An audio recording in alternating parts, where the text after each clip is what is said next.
Olá, sejam muito bem-vindos ao curso Inspirações com Iluminação Natural de Janela. A ideia desse curso, além de compartilhar um pouquinho sobre a iluminação de janela, é porque ele é acessível. Todo mundo tem uma janela, uma porta ou algum lugar que tenha uma incidência natural de luz e que vai poder utilizar tudo que a gente vai trabalhar nesse curso. Eu acho importante dizer um pouquinho sobre a experiência que eu tenho com a iluminação natural de janela.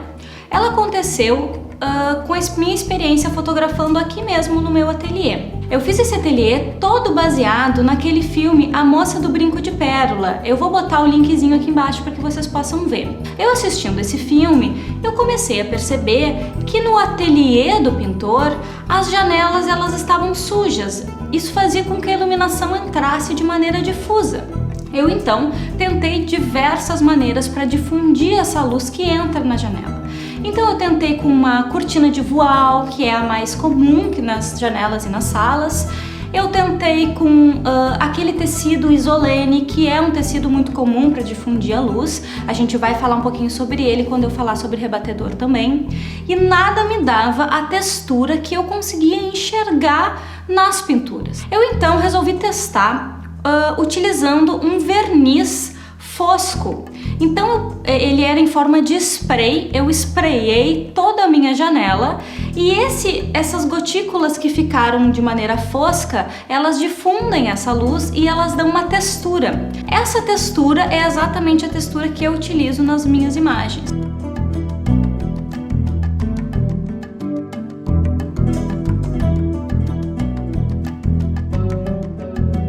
Então fez com que a iluminação natural entrasse de uma maneira muito mais suave. Junto com isso, o fundo do meu ateliê, ele é de reboco, de concreto.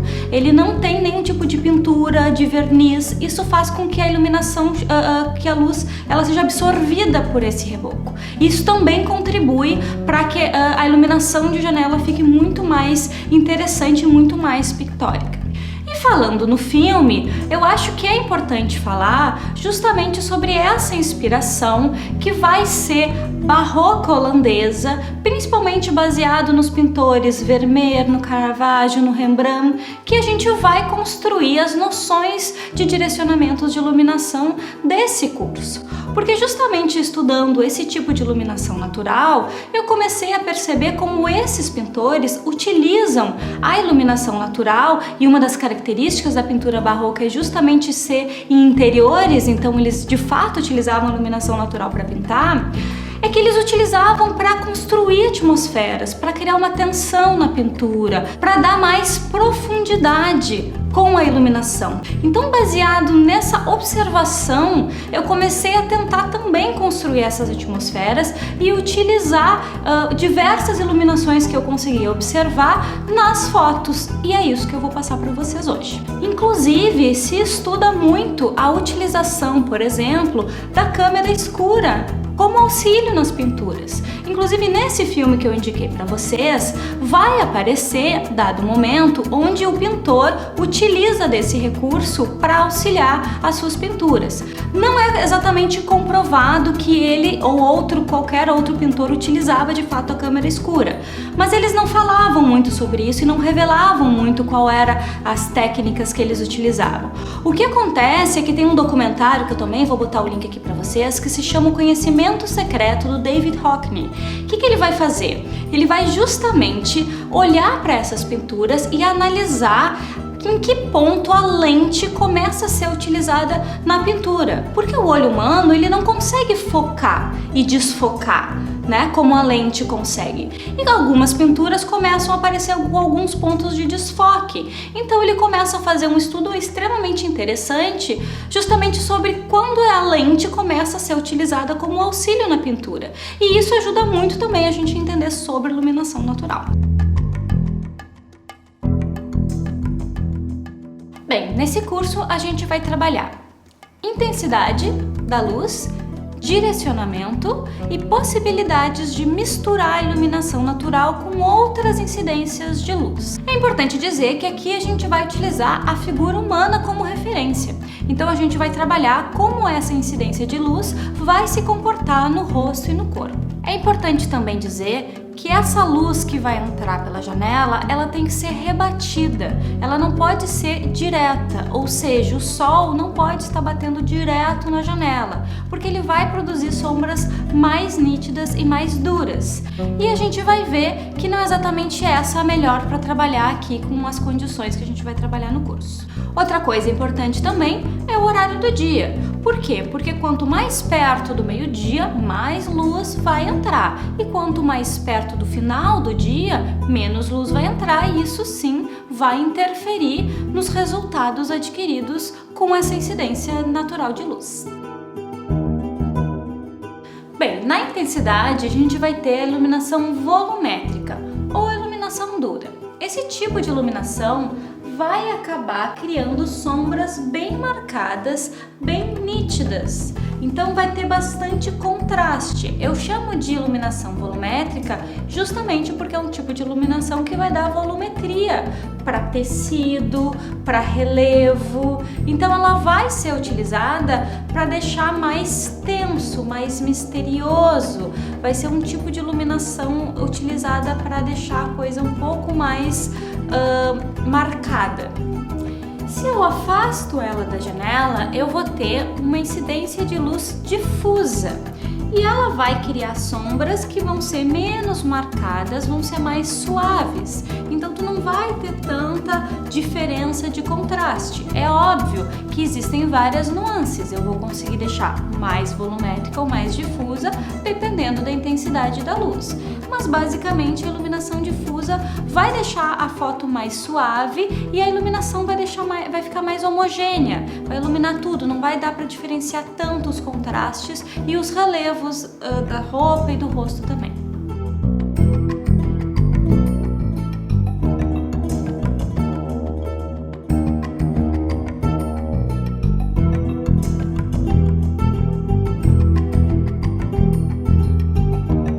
No direcionamento eu vou nomear tanto a parte de ângulo quanto o resultado desse direcionamento. Então essa iluminação aqui é iluminação 0 grau ou então lateral. Essa iluminação vai vir aqui na direção do ombro e vai iluminar metade do rosto e a outra metade vai ficar na sombra. Então é um tipo de iluminação que vai afinar, porque a metade dela vai estar toda na sombra. Quanto mais volumétrica for a luz, mais sombra vai ter e mais marcado vai ficar. Uma coisa muito importante também quando a gente fala de iluminação volumétrica é a fotometria, ou seja, para onde que eu vou fotometrar essa luz. Se eu fotometrar para a área de sombra, eu vou ter informação na sombra, mas a parte que está na luz vai estourar e eu não vou ter esse contraste, justamente essa volumetria, que é o que eu gostaria quando utilizo essa incidência. Se eu fotometro para a área de luz, eu vou ter a sombra bem escura, bem marcada, mas aí sim eu vou ter esse contraste propício da iluminação volumétrica. A iluminação 45 graus ou diagonal, ela vai iluminar metade do corpo e um pouquinho desse lado. Então normalmente vai criar no rosto um triângulo, que é conhecido também como o triângulo de Rembrandt, porque ele utilizava muito essa iluminação. Eu acho essa iluminação uma das mais interessantes se tu gostaria de ter essa sensação mais pictórica. Não só ele, como outros também utilizavam. Caravaggio usava bastante também esse tipo de iluminação. E tu vai afinar essa parte do rosto por causa da sombra. Então vai ser uma iluminação mais sofisticada. Eu acho que ela é bem interessante, principalmente para retratos. Bom, a iluminação frontal ou então 90 graus, tu não vai conseguir fazer muito volumétrica. Por quê? Porque uma intensidade de luz muito alta, muito grande, faz com que a pessoa não consiga nem ficar com os olhos abertos, que é o mesmo resultado de um flechaço assim no rosto. Então a gente vai afastar um pouco mais da janela e vai conseguir uma frontal mais difusa. A característica da iluminação frontal é que tu não consegue ver muito bem as sombras e tu consegue enxergar absolutamente tudo no rosto. Tu não vai ter muito relevo, mas tu vai ter bastante informação. Ela vai deixar também uma sensação mais suave. Então, se essa é a tua intenção de construir uma atmosfera um pouco mais suave, essa é uma iluminação que vai ser mais adequada mesmo.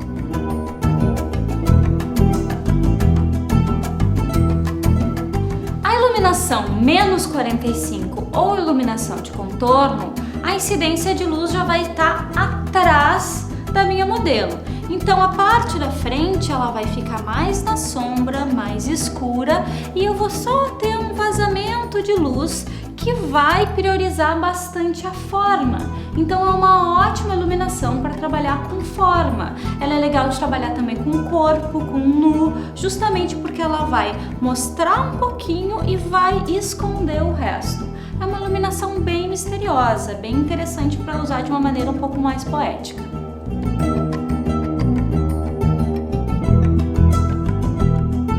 A silhueta eu vou ter uma iluminação mais difusa atrás e nada na frente. É importante que essa iluminação de trás seja fraca, porque se ela for muito forte, ela vai rebater no chão, nas paredes do lugar e vai voltar preenchendo essa sombra. E daí não vai ter uma silhueta. Então é importante que seja mais difusa. Pode ser ou no final do dia ou utilizar algum tipo de difusor. O importante da silhueta é que silhueta não tem cor, silhueta não tem relevo, silhueta só tem forma. Então as formas têm que ser consideradas na hora da construção dessa imagem.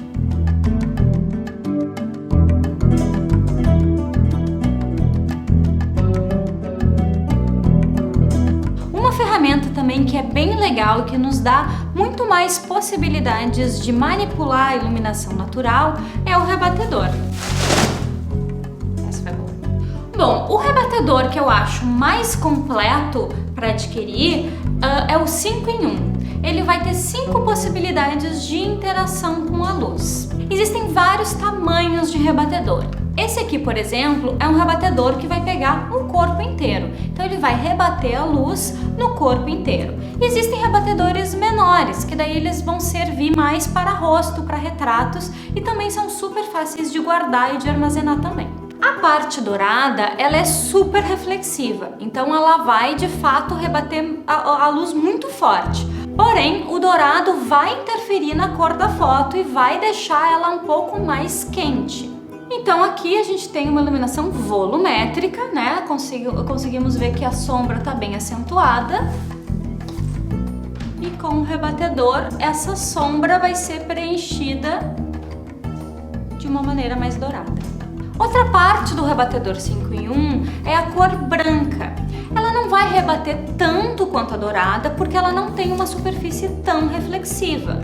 Porém, ela vai ser mais fiel às cores, então ela não vai interferir tanto quanto a dourada. E óbvio, utilizando essa lógica que o branco rebate, eu posso também improvisar com uma folha de papel branco ou até mesmo com uma camiseta branca. E isso também ajuda se eu não tiver um rebatedor à mão. Então aqui a gente vai ter a sombra bem marcada e com o rebatedor branco eu vou ter um preenchimento dela.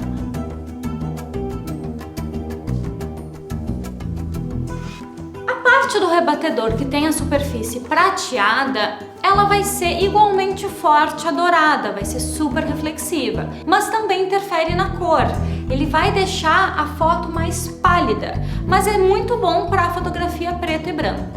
Então vamos ver, aqui com a sombra bem marcada e aqui com o rebatedor prata. Super reflexivo, bem mais reflexivo que o branco, mas ele vai criar uma reflexão mais pálida. Bom, a parte preta do rebatedor vai ser muito útil para aquelas pessoas que têm uma parede branca muito próxima à janela, porque essa parede branca também é reflexiva e a luz vai entrar pela janela, vai rebater na parede e vai preencher essa sombra. Se eu quero uma iluminação mais volumétrica, o que eu vou fazer? Eu vou justamente colocar essa parte preta nessa parede branca, porque quando a luz entrar, ela vai ser chupada pelo preto e não vai rebater e nem preencher as sombras. A parte de dentro do rebatedor, ela é feita com um tecido chamado isolene. Esse tecido ele serve para difundir a luz. Então ele vai justamente ajudar a deixar a luz mais suave quando entra pela janela. Então se é o caso, por exemplo, de uma janela com muita entrada de luz ou com um sol que entra diretamente pela janela, ele vai sim deixar essa luz mais suave. Então vai dar pra gente ver aqui a diferença de uma luz que está entrando mais volumétrica e quando eu coloco aqui na janela, ela vai ficar mais difusa.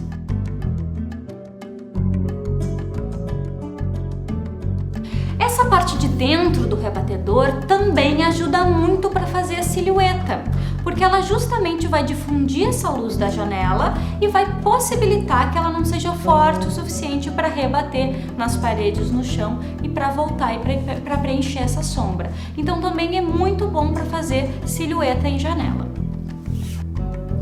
Outra possibilidade de utilização da iluminação natural de janela é que eu posso mesclar com outras incidências de luz. Justamente porque ela não é muito forte, eu consigo misturar com uma luz de vela, eu consigo misturar com luzinha, eu consigo misturar com outras incidências de luz também para a criação daí de uma atmosfera.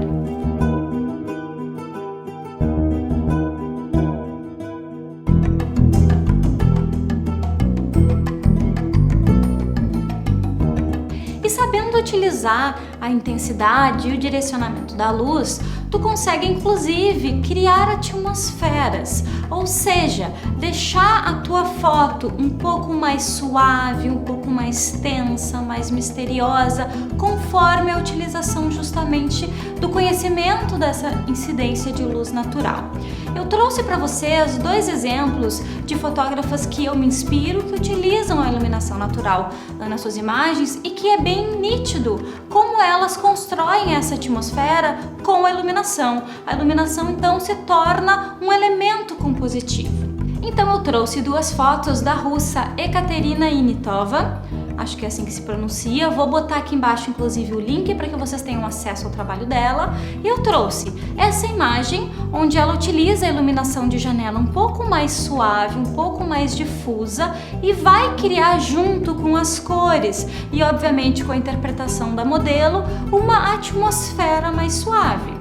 E nessa outra imagem, ela utiliza uma iluminação mais volumétrica, que como vocês podem ver ali nas pérolas, justamente vai ajudar a dar essa profundidade e deixar a foto um pouco mais tensa. Outra artista que eu trouxe para vocês foi a Monia Merlo. Ela trabalha muito com suavidade feminina, com o elemento da flor, mas o que vai dar mais densidade, mais força ou suavidade é justamente a iluminação. Então eu trouxe essas 2 imagens para mostrar para vocês, onde uma ela utiliza uma iluminação mais volumétrica e a foto fica, parece que um pouco mais forte, mais pesada, e uma onde ela usa a iluminação homogênea e daí vai ficar mais suave, mais delicado. Então ela também utiliza a iluminação natural como um elemento compositivo e é isso que, óbvio, eu gostaria que vocês fizessem a partir de agora.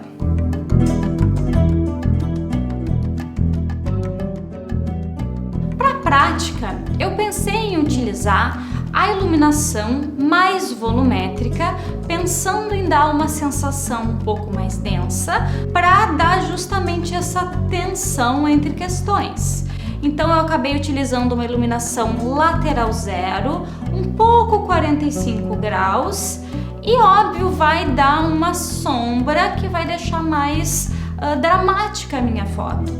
Então eu utilizei esses 2 elementos justamente para criar essa tensão. Então eu vou mostrar um pouquinho para vocês de como foi essa prática, de como foi que eu posicionei a modelo, como foi que, da onde eu cliquei, porque isso é importante também de dizer. A iluminação natural de janela, eu não tenho como mudar a incidência da luz, ela vai estar sempre do mesmo lugar. O que vai mudar a luz na foto é justamente o posicionamento do fotógrafo e da intérprete. Então é legal de eu mostrar para vocês eu fotografando essa prática para que vocês consigam entender qual que é o meu posicionamento em relação à janela e em relação à intérprete.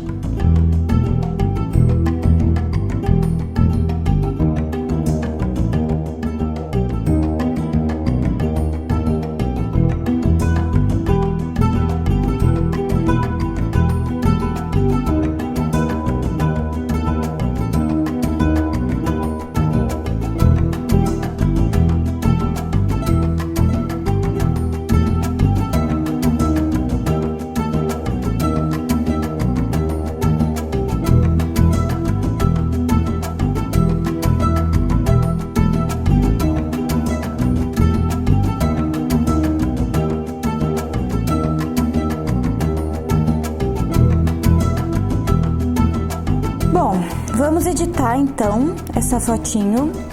A edição que eu escolhi, ela tem a ver com me ajudar a construir uma atmosfera mais pictórica, né? Porque a proposta foi minha proposta de luz, foi minha proposta de posição do intérprete, foi minha proposta de figurino. Então a minha edição ela tem que ser condizente com tudo aquilo que eu pretendo criar na imagem. Então, para quem não conhece muito bem o Photoshop, eu vou ter um curso, provavelmente até já está no ar o curso, sobre Photoshop, sobre edição, que vai justamente mostrar as ferramentas criativas que esse software te oferece, né, te possibilita e te amplia as possibilidades na tua fotografia. Então, basicamente, porque esse não é um curso sobre isso, só mostrar para vocês que é importante que vocês estejam ativos 3 boxes do Photoshop, que é o histórico, os ajustes e as camadas.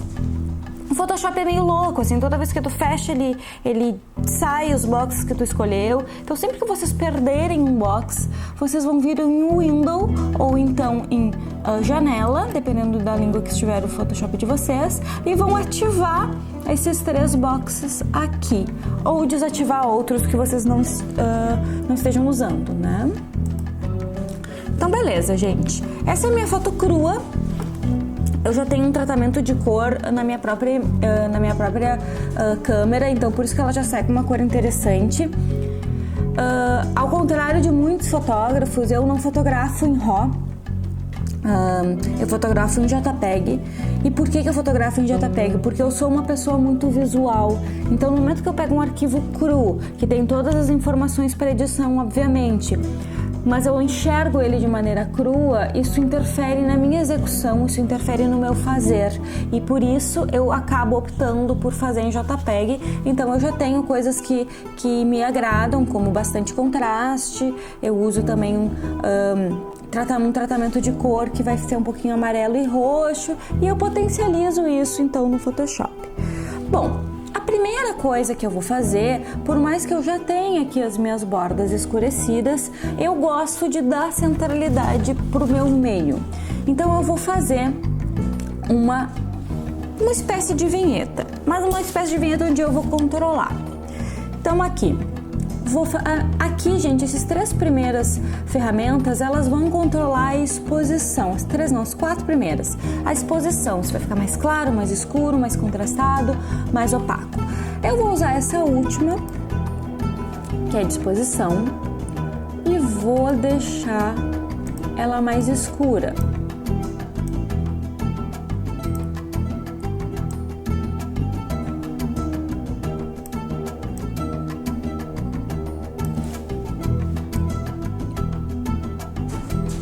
Assim já é o suficiente. O que acontece? No momento que eu faço isso, tudo ficou muito escuro. O Photoshop ele tem uma possibilidade maravilhosa de tu poder apagar qualquer efeito que tu colocar aonde tu quiser. Isso te possibilita diversos tipos de interação. Então assim, o Photoshop ele funciona por camada. A primeira camada é a minha foto. A segunda camada já vai ser essa camada de exposição, onde eu escureci a foto. Aqui onde tem o olhinho, eu consigo ativar e desativar essa camada para ver como que ela está agindo na minha foto.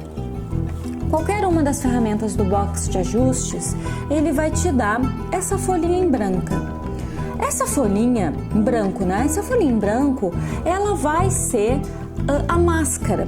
Essa máscara, gente, é maravilhosa porque ela vai justamente fazer isso. Tu vai poder apagar essa camada da maneira que tu quiser, ou seja, apagar devagarinho, apagar só num lugar específico. E tu pode recuperar também a qualquer momento da tua edição. Isso também é muito importante, porque eu simplesmente pegar uma borracha e apagar aqui, e eu olhar lá na metade da minha edição que eu apaguei uma coisa a mais, eu não tenho como voltar isso sem perder tudo que eu já fiz. A máscara, ela te permite apagar e voltar a qualquer momento. Então, como que ela funciona, gente? Importante, tem que estar a folhinha em branco selecionada. Então, eu tenho a possibilidade aqui de selecionar o ícone ou a folhinha em branco. A folhinha em branco tem que estar selecionada. Enquanto ela estiver selecionada, tudo que vocês pintarem, e aqui no menu lateral, pincelzinho, tudo que vocês pintarem de preto, corzinha preta aqui, eu vou apagar essa camada. Tudo que eu pintar de branco, eu vou recuperar. Então, só para mostrar para vocês, eu vou botar em 100, eu nunca uso o pincel em opacidade 100, porque senão ele apaga tudo e às vezes fica muito grotesco, né? Então, só para mostrar para vocês, ó, no momento que eu apago, eu tô apagando essa camada. E aqui na minha folhinha branca aparece aqui o pretinho, que é justamente aonde eu apaguei. Se eu apaguei demais, eu vou vir aqui na minha cor, só trocar na flechinha, ela vira branca, e vou recuperar aquela parte que eu apaguei. Isso me dá uma autonomia, olha aqui na minha partezinha branca, uma autonomia de eu poder fazer isso a qualquer momento da minha edição. Olha lá, voltou a ser branca porque eu apaguei, ou seja, ela tá 100% em cima da minha foto. Dito isso, gente, eu vou aumentar o meu pincel e eu vou diminuir a minha opacidade. Por quê? Porque daí ele vai apagando aos pouquinhos e eu vou poder administrar o quanto que ele vai apagar de uma maneira mais controlada e mais amena, não vai ficar tão gritante assim. Outra coisa que é importante também é a dureza do pincel. Aqui eu tô com uma dureza 0, o que quer dizer? Que ele vai fazer uma passagem difusa. Se eu botar uma dureza 100%, ele vai fazer uma passagem nítida, ou seja, vai ficar completamente a voltinha marcada. Não é isso que eu quero deixar mais difuso para essa passagem ficar mais amena. Olha lá no meu desenho como é que já tá ficando, ele tá ficando cinza porque ele daí vai indo aos pouquinhos. Quando chegar ao preto, ó, quer dizer que ele já apagou tudo que precisava. Então, olha, ele só vai dar uma equalizada nas minhas bordas. Eu gosto bastante, eu acho que dá diferença, principalmente para iluminação de janela que tem uma entrada, então ela vai deixar uma parte específica mais escura, então assim tu consegue controlar para que fique mais escuro tudo, né? Outra coisa que eu gosto muito de fazer na minha edição e eu uso bastante, principalmente para retrato, é colocar uma camada de preto e branco e usar ela como contraste. Como que eu faço isso? Aqui na minha última ferramentinha, a última ferramentinha do box de ajuste se chama mapa de degradê. O que esse mapa de degradê vai fazer? Ele vai tonalizar os meus tons claros e os meus tons escuros separadamente. Então aqui eu tenho como escolher, ó, a flechinha da direita, ela vai tonalizar os meus tons claros. Quando eu clico nela, vai liberar aqui a cor, eu clico na cor e eu escolho a cor que eu quero. Aqui no caso eu quero branco, porque eu vou querer um contraste com preto e branco. Beleza. O da esquerda, eu vou clicar aqui, vai me liberar a cor, ele vai tonalizar os tons escuros. Aqui tá um verde claro, mas o que eu quero mesmo é o preto. Olha lá. Beleza. Botei preto. Então eu tenho o preto e o branco na minha paleta de tonalização. Vou dar o OK. Bom, gente, só que eu não quero essa foto preto e branco. Então, para eu dar contraste, eu vou usar um modo aqui que se chama Blend Options, ou modo de mesclagem. Ele vai ficar do lado da opacidade aqui no meu box de camadas. Gente, depois, nesse curso que eu tô gravando de edição, eu vou explicar as mais importantes, porque é maravilhoso essas possibilidades de mescla. Como eu disse, é um modo de mesclagem, é a maneira com que essas cores vão mesclar com a foto. Então aqui eu vou usar o Soft Light ou luz indireta. O que ele vai fazer? Ele vai usar o preto e branco como contraste. Aqui no meu caso ficou muito forte, então eu sempre vou ter a opção de vir aqui na opacidade e de diminuir a opacidade. Então eu vou deixar em 23%. Ele vai me dar um contraste preto e branco, olha lá, gente, eu acho que fica excelente. Eu uso muito para retrato essa ferramenta do Photoshop. Isso é uma coisa bem importante, gente.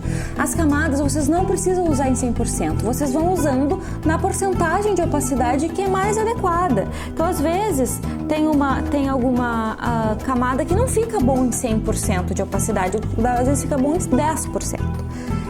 Enfim. Bom, vou usar agora uma ferramenta que são as curvas. Ela serve para dar para dar exposição, deixar mais claro, mais escuro, mas ela também serve para mexer na cor e eu gosto bastante de utilizar ela para isso. Então, para esse claro e escuro, eu vou usar o RGB e nesse caso eu vou querer mexer na cor verde e na azul. Então, essa verde aqui eu vou puxar ela um pouquinho para cá. Isso significa que ela vai esverdear os meus tons claros. E no azul eu vou puxar bem pouquinho para cá.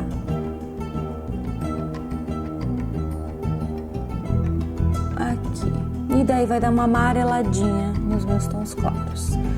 Beleza? Bem, só para vocês verem a diferença, então ela estava mais azulada, agora ficou um pouquinho mais esverdeadinha.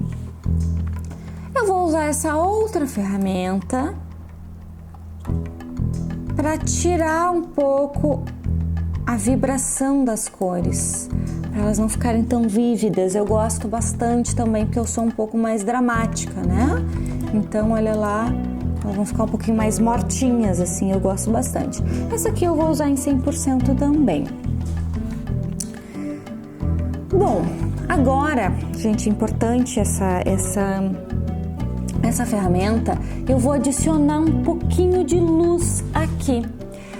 Como a minha luz de janela tá vindo aqui, ela vai ser coerente com a minha imagem, mas cuidado para que vocês não adicionem no lugar errado. Vocês têm que ser coerentes da onde está entrando luz na imagem de vocês, né? Aí ela fica mais real e mais interessante. Bem, para botar luz, então, eu vou aqui no meu menu superior, em camada ou layer, new fill layer ou nova camada de preenchimento e gradiente. Aqui, gente, ele vai fazer de uma cor pro transparente. Então aqui eu só vou botar uns 50, 40, pode ser 40%, só para ver mais ou menos como que ele vai agir. Aí ele vai te dar aqui algumas opções. Aqui ele vai te dar uma paleta de cores. Então aqui eu vou escolher aqui no lado esquerdo uma cor semelhante à cor de luz. Não sei exatamente qual seria uma cor de luz, mas eu acho que algo mais por aqui, assim, até para combinar com o mesmo tom de pele dela. Acho que já tá bom, ok. Ok aqui de novo. Todo o segredo dessa ferramenta aqui é porque enquanto ela tá no linear, ela vai vir da cor pro transparente. Então aqui eu vou mudar para radial. E no radial eu tenho como colocar aonde eu quiser. Então eu posso colocar aqui assim para fazer essa entrada de luz meio diagonal. A escala ela vai servir, ó, para deixar maior ou menor essa luz. Deixa eu ver. Vamos ver. Tudo vai depender da foto, gente. Vocês têm que ver isso conforme a foto de vocês. Eu acho que dava para ser uns por aqui, ok. Vou dar ok, ela vai entrar aqui no meio e fica bem interessante. Bom, eu não vou usar ela em 100% porque ela fica muito forte, né, gente? Fica muito grotesca. Então aqui ela já tá em 40%, acho que eu até posso deixar ela 40%. E aqui eu vou botar em screen, só para deixar um pouquinho mais mesclado essa luz com a foto. Bom, agora eu vou usar essa ferramentinha, que é a ferramenta dos níveis, e eu vou deixar um pouquinho mais claros os tons médios, mexendo nessa flechinha do meio. Então essa aqui, a da direita mexe nos tons claros, a da esquerda mexe nos tons escuros, eu vou mexer nos tons médios.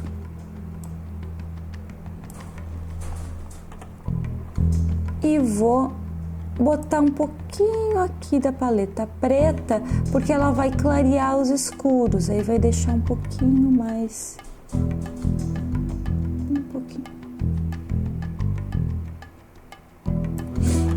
mais lavadinho, assim, vai dar uma sensação legal com com a luz que eu acabei de botar.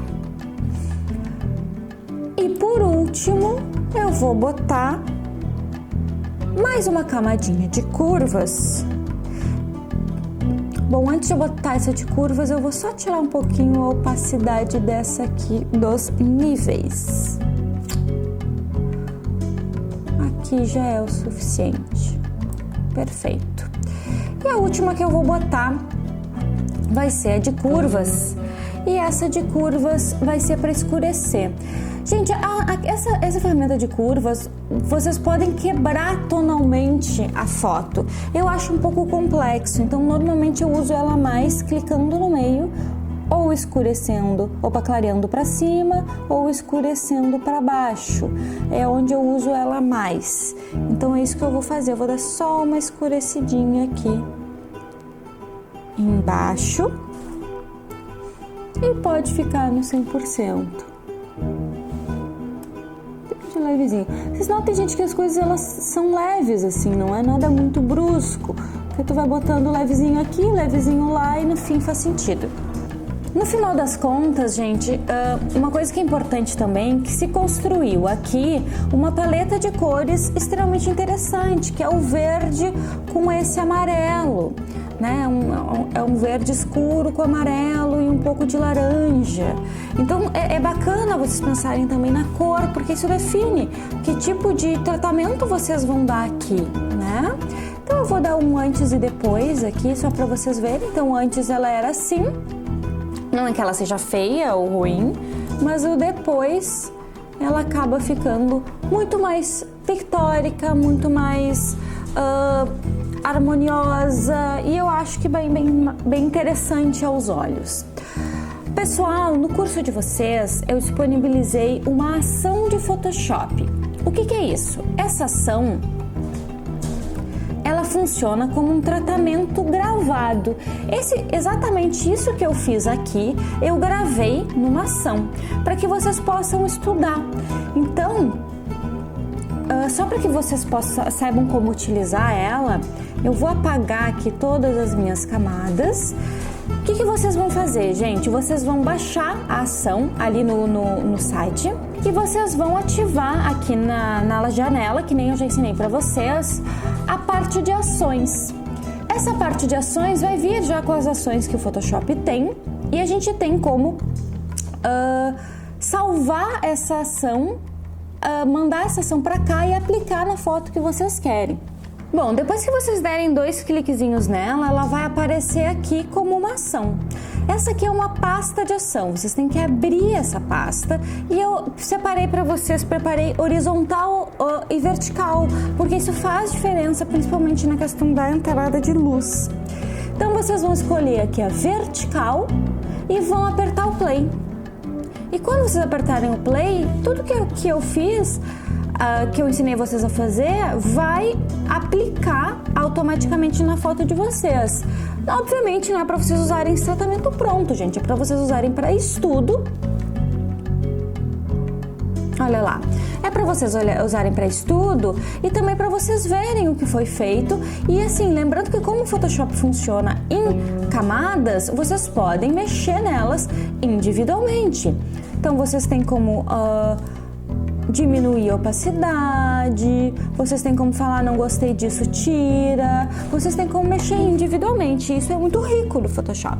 Vocês podem aplicar e a foto de vocês vai estar com uma condição de luz diferente dessa minha, então vocês têm como ir arrumando e entendendo a questão das cores e também como se utiliza, principalmente aqui os blend options e também a opacidade, que é algo que eu utilizo bastante no meu tratamento.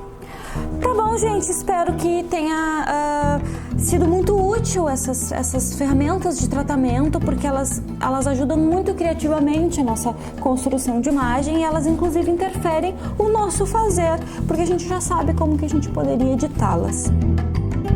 Então Então tá, pessoal, muito obrigada por assistirem, muito obrigada por darem um pouco do tempo e da energia de vocês. Espero que tenha contribuído para a trajetória fotográfica de vocês e que vocês tenham sempre a fotografia como algo fascinante na vida de vocês. Não se esqueçam de me seguir no Instagram. No meu site, inclusive, eu tenho um canal onde eu escrevo alguns artigos e algumas opiniões e algumas dicas também sobre fotografia. Eu acho que também contribui bastante para a trajetória de vocês. É isso, pessoal. Até a próxima.